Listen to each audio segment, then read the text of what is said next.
You can also make a half rose with a tip 104.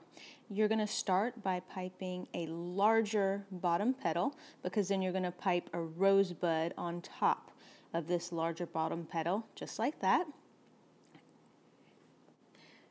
So again, you just want to make sure that when you pipe that first petal, you make it wide so that you can fit a rosebud on top.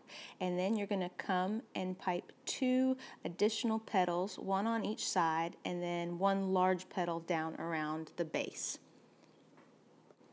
This is obviously a technique you want to wait and do once you've mastered piping just a simple rosebud before you start building, a half rose on your cake.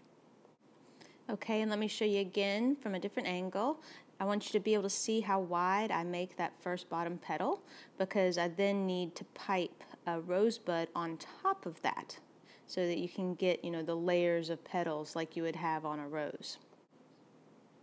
And then, you're going to come down from the sides at an angle to do these other petals, and then 1 big wide petal down at the very bottom to complete it. If you find that you're struggling piping the rosebud, I do have a separate video that shows you just how to pipe rosebuds. And once you've got that technique down, I really don't think you'll have any trouble piping this half rose. In fact, if you struggle with making roses using a flower nail, then this will probably be a lot easier, because you don't have the added work of having to turn the flower nail as you're squeezing the icing out of the bag like you do with a traditional rose. And as you can see, it looks like a rose, especially once you get the calyx and the stem added. And just like with the simple rosebud, I'm using a round tip number 3.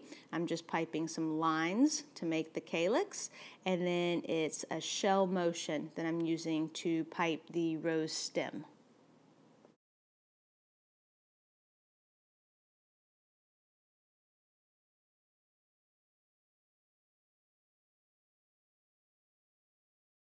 And that's all there is to making a half rose.